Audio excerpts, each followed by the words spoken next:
Pembacaan Kitab Nabi Yesaya. Yesaya dalam zaman Raja Hizkia, dalam pasal 36 sampai dengan 39. Pasal 36. Yerusalem dikepung oleh Sanherib. Maka dalam tahun ke-14 zaman Raja Hizkia, majulah Sanherib, Raja Asyur, menyerang segala kota berkubu negeri Yehuda, lalu merebutnya. Raja Asyur mengutus juru minuman agung dari Lakis ke Yerusalem kepada Raja Hizkia disertai suatu tentara yang besar. Ia mengambil tempat dekat saluran kolam atas di jalan raya pada padang tukang penatu. Keluarlah mendapatkan dia Eliakim bin Hilkiah, kepala istana, dan Sebna panitra negara, serta Yoah bin Asaf, bendahara negara. Lalu berkatalah juru minuman agung kepada mereka, "Baiklah, katakan kepada Hizkia, beginilah kata Raja Agung, Raja Asyur. Kepercayaan macam apakah yang kau pegang ini? Kau kira bahwa hanya ucapan bibir saja dapat merupakan rencana dan kekuatan untuk perang? Sekarang kepada siapa engkau berharap, maka engkau memberontak terhadap aku. Sesungguhnya engkau berharap kepada tongkat bambu yang patah terkulai itu, yaitu Mesir, yang akan menusuk dan menembus tangan orang yang bertopang kepadanya. Begitulah keadaan Firaun, Raja Mesir, bagi semua orang yang berharap kepadanya. Dan apabila engkau berkata kepadaku, kami berharap kepada Tuhan, Allah kami, bukankah dia itu yang bukit-bukit pengorbanannya dan mesbah-mesbahnya telah dijauhkan oleh Hizkia sambil berkata kepada Yehuda dan Yerusalem, di depan mesbah inilah kamu harus sujud menyembah. Maka sekarang, baiklah bertaruh dengan tuanku, Raja Asyur. Aku akan memberikan 2.000 ekor kuda kepadamu, jika engkau sanggup memberikan dari pihakmu orang-orang yang mengendarainya. Bagaimana mungkin engkau memukul mundur satu orang perwira tuanku yang paling kecil, padahal engkau berharap kepada Mesir dalam hal kereta dan orang-orang berkuda? Sekarang pun, adakah di luar kehendak Tuhan aku maju melawan negeri ini untuk memusnahkannya? Tuhan telah berfirman kepadaku, majulah menyerang negeri itu dan musnahkanlah itu. Lalu berkatalah Eliakim, Sebna dan Yoah kepada juru minuman agung, silakan berbicara dalam bahasa Aram kepada hamba-hambamu ini, sebab kami mengerti. Tetapi janganlah berbicara dengan kami dalam bahasa Yehuda sambil didengar oleh rakyat yang ada di atas tembok. Tetapi juru minuman agung berkata, adakah tuanku mengutus aku untuk mengucapkan perkataan-perkataan ini hanya kepada tuanmu dan kepadamu saja? Bukankah juga kepada orang-orang yang duduk di atas tembok yang memakan tainya dan meminum air kencingnya bersama-sama dengan kamu? Kemudian berdirilah juru minuman agung dan berserulah ia dengan suara nyaring dalam bahasa Yehuda. Ia berkata, dengarlah perkataan Raja Agung, Raja Asyur. Beginilah kata Raja, janganlah Hizkia memperdayakan kamu, sebab ia tidak sanggup melepaskan kamu. Janganlah Hizkia mengajak kamu berharap kepada Tuhan dengan mengatakan, tentulah Tuhan akan melepaskan kita. Kota ini tidak akan diserahkan ke dalam tangan Raja Asyur. Janganlah dengarkan Hizkia, sebab beginilah kata Raja Asyur, adakanlah perjanjian penyerahan dengan aku dan datanglah keluar kepadaku. Maka setiap orang daripadamu akan makan dari pohon anggurnya dan dari pohon aranya, serta minum dari sumurnya. Sampai aku datang dan membawa kamu ke suatu negeri seperti negerimu, suatu negeri yang bergandum dan berair anggur, suatu negeri yang berroti dan berkebun anggur. Jangan sampai Hizkia membujuk kamu dengan mengatakan, Tuhan akan melepaskan kita. Apakah pernah para Allah bangsa-bangsa melepaskan negerinya masing-masing dari tangan Raja Asyur? Di manakah para Allah negeri Hamat dan Arpad? Di manakah para Allah negeri Sefarwaim? Apakah mereka telah melepaskan Samaria dari tanganku? Siapakah di antara semua Allah negeri-negeri ini yang telah melepaskan negeri mereka dari tanganku, sehingga Tuhan sanggup melepaskan Yerusalem dari tanganku? Tetapi orang berdiam diri dan tidak menjawab dia sepatah kata pun. Sebab ada perintah raja, bunyinya, jangan kamu menjawab dia. Kemudian pergilah Eliakim bin Hilkiah, kepala istana, dan Sebna, panitra negara, dan Yoah bin Asaf, bendahara negara, menghadap Hizkia dengan pakaian yang dikoyak, lalu memberitahukan kepada raja perkataan juru minuman agung.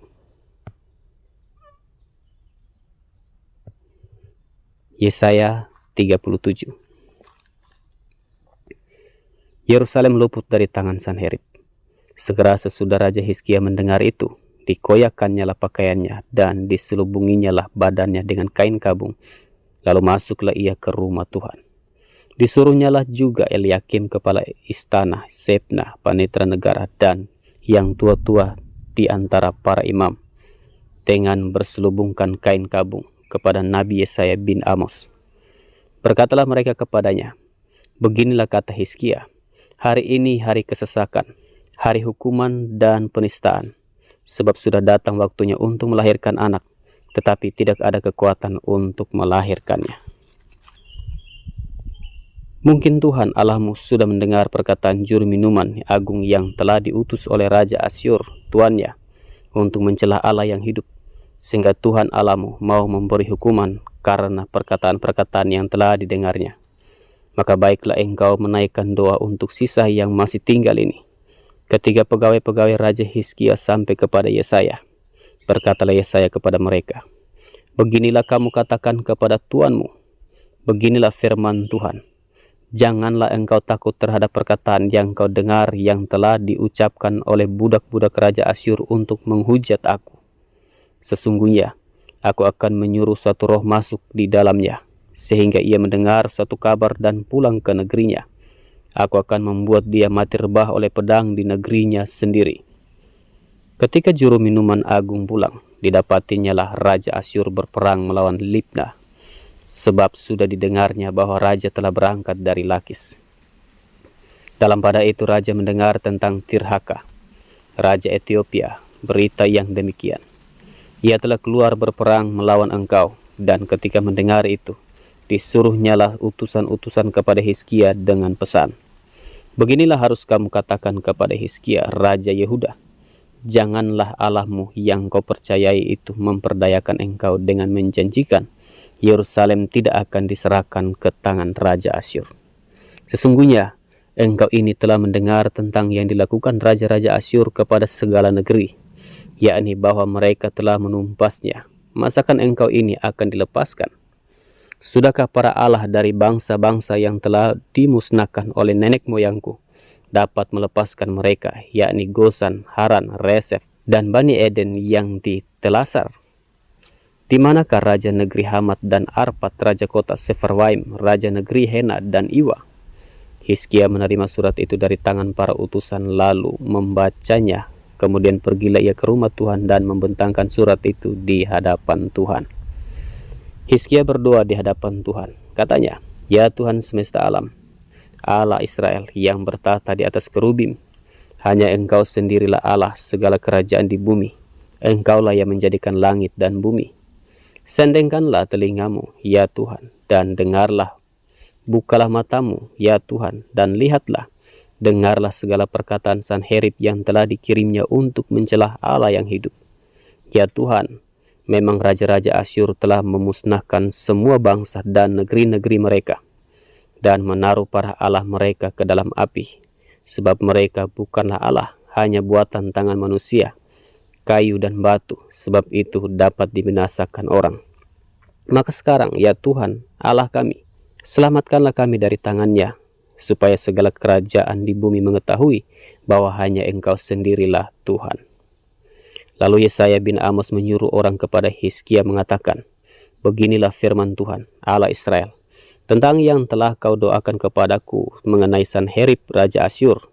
Inilah firman yang telah diucapkan Tuhan mengenai dia, anak darah, yaitu Putri Sion, telah menghina engkau, telah mengolok-olokkan engkau, dan Putri Yerusalem telah geleng-geleng kepala di belakangmu. Siapakah yang engkau celah dan engkau hujat? Terhadap siapakah engkau menyaringkan suaramu dan memandang dengan sombong-sombong? Terhadap yang Maha Kudus, Allah Israel. Dengan perantaraan hamba-hambamu engkau telah mencela Tuhan, dan engkau telah berkata, dengan banyaknya keretaku aku naik ke tempat-tempat tinggi di pegunungan, ke tempat yang paling jauh di gunung Libanon. Aku telah menebang pohon-pohon arasnya yang tinggi besar, pohon-pohon sanobarnya yang terpilih. Aku telah masuk ke tempat tinggi yang paling ujung, ke hutan pohon-pohonnya yang lebat. Aku ini telah menggali air dan telah minum air. Aku telah mengeringkan dengan telapak kakiku segala sungai di Mesir. Bukankah telah kau dengar bahwa aku telah menentukannya dari jauh hari dan telah merancangnya dari zaman purbakala? Sekarang aku mewujudkannya, bahwa engkau membuat sunyi senyap kota-kota yang berkubu menjadi timbunan batu, sedang penduduknya yang tak berdaya menjadi terkejut dan malu. Mereka menjadi seperti tumbuh-tumbuhan di padang dan seperti rumput hijau, seperti rumput di atas soto atau gandum yang layu sebelum ia masak. Aku tahu jika engkau bangun atau duduk, jika keluar atau masuk, atau jika engkau mengamuk terhadap aku.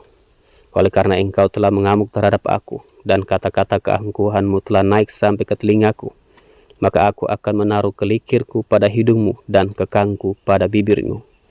Dan aku akan memulangkan engkau melalui jalan dari mana engkau datang. Dan inilah yang akan menjadi tanda bagimu, hai Hizkia. Dalam tahun ini orang makan apa yang tumbuh sendiri, dan dalam tahun yang kedua apa yang tumbuh dari tanaman yang pertama. Tetapi dalam tahun yang ketiga menaburlah kamu, menuai, membuat kebun anggur dan memakan buahnya. Dan orang-orang yang terluput di antara kaum Yehuda, yaitu orang-orang yang masih tertinggal, akan berakar pula ke bawah dan menghasilkan buah ke atas. Sebab dari Yerusalem akan keluar orang-orang yang tertinggal, dan dari Gunung Sion orang-orang yang terluput. Giat cemburu Tuhan semesta alam akan melakukan hal ini. Sebab itu beginilah firman Tuhan mengenai Raja Asyur. Ia tidak akan masuk ke kota ini dan tidak akan menembakkan panah ke sana. Juga ia tidak akan mendatanginya dengan perisai dan tidak akan menimbun tanah menjadi tembok untuk mengepungnya. Melalui jalan dari mana ia datang, ia akan pulang. Tetapi ke kota ini ia tidak akan masuk. Demikianlah firman Tuhan. Dan aku akan memagari kota ini untuk menyelamatkannya, oleh karena aku dan oleh karena Daud hambaku. Keluarlah malaikat Tuhan, lalu dibunuhnyalah 185.000 orang di dalam perkemahan Asyur. Keesokan harinya pagi-pagi tampaklah semuanya bangkai orang-orang mati belaka. Sebab itu berangkatlah Sanherib, Raja Asyur dan pulang, lalu tinggallah ia di Niniwe. Pada suatu kali ketika ia sujud menyembah di dalam kuil Nisrok Allahnya, maka Adramelek dan Sareser anak-anaknya membunuh dia dengan pedang, dan mereka meloloskan diri ke tanah Ararat. Kemudian Esarhadon anaknya menjadi raja menggantikan dia. Yesaya 38. Hizkia sakit dan disembuhkan. Pada hari-hari itu Hizkia jatuh sakit dan hampir mati. Lalu datanglah Nabi Yesaya bin Amos dan berkata kepadanya, beginilah firman Tuhan. Sampaikanlah pesan terakhir kepada keluargamu, sebab engkau akan mati, tidak akan sembuh lagi. Lalu Hizkia memalingkan mukanya ke arah dinding dan ia berdoa kepada Tuhan. Ia berkata, ah Tuhan, ingatlah kiranya bahwa aku telah hidup di hadapanmu dengan setia dan dengan tulus hati, dan bahwa aku telah melakukan apa yang baik di matamu. Kemudian menangislah Hizkia dengan sangat. Maka berfirmanlah Tuhan kepada Yesaya, pergilah dan katakanlah kepada Hizkia, beginilah firman Tuhan, Allah Daud, bapa leluhurmu. Telah aku dengar doamu dan telah aku lihat air matamu. Sesungguhnya aku akan memperpanjang hidupmu 15 tahun lagi, dan aku akan melepaskan engkau dan kota ini dari tangan Raja Asyur, dan aku akan memagari kota ini. Inilah yang akan menjadi tanda bagimu dari Tuhan, bahwa Tuhan akan melakukan apa yang telah dijanjikannya. Sesungguhnya bayang-bayang pada penunjuk matahari buatan Ahaz akan kubuat mundur ke belakang 10 tapak yang telah dijalaninya. Maka pada penunjuk matahari itu, matahari pun mundurlah ke belakang 10 tapak dari jarak yang telah dijalaninya. Karangan Hizkia, Raja Yehuda, sesudah ia sakit dan disembuhkan dari penyakitnya. Aku ini berkata, dalam pertengahan umurku aku harus pergi. Ke pintu gerbang dunia orang mati aku dipanggil untuk selebihnya dari hidupku. Aku berkata, aku tidak akan melihat Tuhan lagi di negeri orang-orang yang hidup. Aku tidak akan melihat seorang pun lagi di antara penduduk dunia. Pondok kediamanku dibongkar dan dibuka seperti kemah gembala. Seperti tukang tenun menggulung tenunannya, aku mengakhiri hidupku. Tuhan memutus nyawaku dari benang hidup. Dari siang sampai malam engkau membiarkan aku begitu saja. Aku berteriak minta tolong sampai pagi. Seperti singa demikianlah Tuhan menghancurkan segala tulang-tulangku. Dari siang sampai malam Engkau membiarkan aku begitu saja. Seperti burung layang-layang demikianlah aku menciap-ciap. Suaraku redup seperti suara merpati. Mataku habis menengadah ke atas. Ya Tuhan, pemerasan terjadi kepadaku. Jadilah jaminan bagiku. Apakah yang akan kukatakan dan kuucapkan kepada Tuhan? Bukankah Dia yang telah melakukannya? Aku sama sekali tidak dapat tidur karena pahit pedihnya perasaanku. Ya Tuhan, karena inilah hatiku mengharapkan Engkau. Tenangkanlah rohku. Buatlah aku sehat. Buatlah aku sembuh. Sesungguhnya penderitaan yang pahit menjadi keselamatan bagiku. Engkaulah yang mencegah jiwaku dari lubang kebinasaan.